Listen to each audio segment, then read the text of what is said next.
안녕하세요. 자, 오늘은요, 글자를 몰라서 억울하게 고통받는 백성을 그저 지켜볼 수밖에 없었던 한 왕의 이야기로 바로 들어가 볼까 합니다. 그가 자신의 모든 걸 걸고 시작했던 위대한 문자혁명, 그 고독했던 싸움의 이야기 속으로 말이죠. 이 어마어마한 이야기의 시작은요, 무슨 화려한 궁궐이 아니었어요.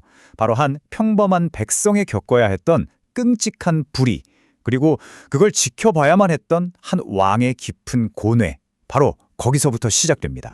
여러분, 한번 상상해 보시겠어요? 내가 하지도 않은 일로 억울하게 감옥에 갇혔어요. 근데 나한테 씌워진 혐의가 뭔지 그 글을 읽을 수가 없는 거예요.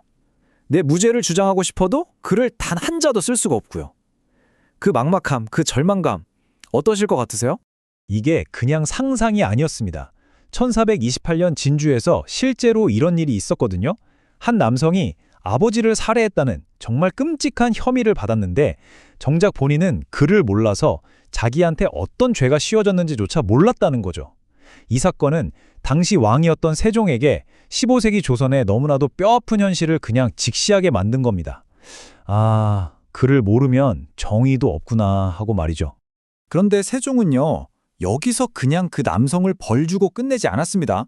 백성이 법을 몰라 죄를 짓는다면 이건 가르치지 않은 나의 잘못이다. 이렇게 말하면서 이 모든 비극을 다 자기 책임으로 가져와요. 백성의 무지를 백성 탓으로 돌린 게 아니라 이 나라와 군주의 책임으로 생각한 것. 바로 이게 모든 혁명의 진짜 시작점이었습니다. 물론 처음에는 백성을 가르치려고 그림으로 된 책 같은 것도 보급해 봤어요. 근데 세종은 깨달았던 거죠. 그런 걸로는 이 근본적인 문제를 해결할 수가 없다는 걸요. 그래서 그는 아무도 모르게 역사상 가장 급진적인 비밀 프로젝트에 착수하게 됩니다. 그때 조선의 공식 문자는 한자였잖아요. 근데 이게 너무 복잡하고 어려워서 정말 소수의 지배층, 그러니까 사대부들만 익힐 수 있었어요. 이 한자는 글을 모르는 백성과 그들 사이에 넘을 수 없는 거대한 지식의 벽이나 마찬가지였죠. 권력을 독점하는 아주 강력한 도구였던 겁니다. 근데 여기서 우리가 진짜 흔히 오해하는 게 하나 있어요. 많은 분들이 훈민정음 창제를 집현전 학사들이랑 같이 한 팀 프로젝트로 생각하시는데 기록은 아주 분명하게 말합니다. 임금이 친히 28글자를 만드셨다라고요.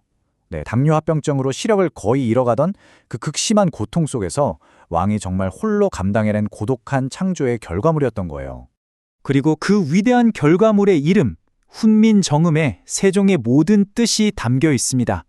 백성을 가르치는 바른 소리, 지배층만 아는 지식이 아니라 모든 백성을 위한 소리라는 그야말로 혁명적인 선언이었던 거죠.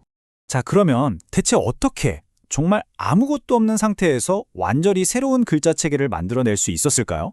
놀랍게도 세종은 그 답을 가장 과학적인 원리랑 가장 철학적인 사상에서 찾아냈습니다. 우선 자음부터 한번 볼게요. 세종은 그냥 아무 의미 없는 기호를 만든 게 아니었어요. 우리가 소리를 낼 때 입안에 있는 혀나 목구멍, 입술이 어떻게 움직이는지 그 모양을 그대로 본떠서 글자로 디자인한 겁니다. 정말 대단하죠? 여기 보시면 그 천재성이 한눈에 딱 들어오죠. 기역은 혀뿌리가 목구멍을 막는 모양, 니은은 혀가 윗잇몸에 닿는 모양. 이 기본 자음들이요, 소리를 내는 우리 몸의 기관을 그대로 그린 말 그대로 소리의 지도이자 소리의 그림이었던 겁니다. 정말 놀랍지 않나요? 자, 자음이 우리 몸에 대한 과학적인 탐구의 결과물이었다면 모음에는 우주를 바라보는 동양 철학의 정수가 그대로 담겨 있습니다. 세종은 우주를 구성하는 가장 근본적인 세 가지 요소를 글자 디자인에 담아냈어요. 바로 천, 지, 인, 하늘, 땅, 사람입니다. 둥근 하늘을 상징하는 점, 아래아, 평평한 땅을 본뜬 으, 그리고 그 위에 서 있는 사람, 이. 한글의 다른 모든 모음들은 이 세 가지 기본 요소가 서로 합쳐지고 조화를 이루는 모습을 표현한 거예요. 와, 작은 글자 안에 우주 전체의 원리를 담아낸 거죠. 이렇게 과학적이고 철학적이기까지 한 거의 완벽한 문자가 탄생했지만요. 이 위대한 발명은 예상치도 못한 아주 강력한 저항에 부딪힙니다. 아이러니하게도 그 저항은 다른 나라가 아니라 세종이 가장 믿고 의지했던 바로 그 신하들에게서 터져나왔어요. 때는 1444년, 훈민정음 반포를 불과 2년 앞둔 해였습니다. 세종의 브레인이라고 할 수 있는 집연전의 부제학 최만리가 동료 학자들을 이끌고 왕에게 정면으로 반대하는 상소를 올린 겁니다. 그들의 반대 논리는 이거였어요.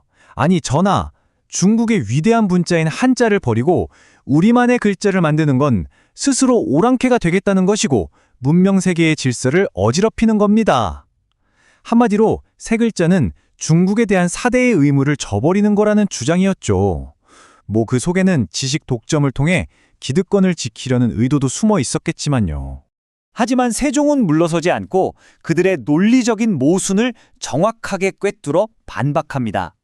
신라시대 설총의 한자를 빌려 만든 이두문자는 훌륭하다고 칭찬하면서 백성을 편하게 하려고 만든 새 글자는 왜 안 된다는 건가?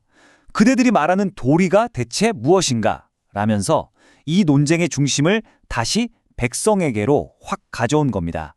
바로 이 지점의 핵심입니다.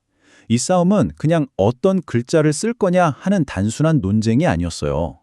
이건 소수의 기득권층이 독점하던 지식이라는 권력을 모든 백성에게 돌려주기 위한 싸움, 바로 지식의 민주화를 향한 보이지 않는 전쟁이었습니다. 결국 세종은 이 보이지 않는 전쟁에서 승리했고 1446년 마침내 백성을 위한 글자 훈민정음이 세상에 널리 알려집니다. 하지만 훈민정음의 위대한 여정은 사실 이제 막 시작이었을 뿐입니다. 반포된 이후에도 훈민정음은 수백 년 동안 지백층에게 언문, 그러니까 상스러운 글이라고 불리면서 멸시를 당했어요. 하지만 그 어떤 문자보다 배우기 쉽고 과학적이었기 때문에 백성들의 삶 속에서 끈질기게 살아남았죠. 그리고 마침내 600년이 흐른 지금 이 디지털 시대에 가장 빠르고 효율적인 문자로 평가받으면서 전 세계의 찬사를 받고 있는 겁니다. 세종이 직접 쓴 훈민정음 서문은 이렇게 시작하죠. 나란말씀이 중국에 달아 우리나라의 말이 중국과 달라서. 이 짧은 첫 구절에 다른 나라를 따라하는 게 아니라 우리 고유의 것을 소중히 여겼던 그 마음, 그리고 자신의 백성을 향한 왕의 깊은 사랑과 존중이 모두 담겨 있는 겁니다.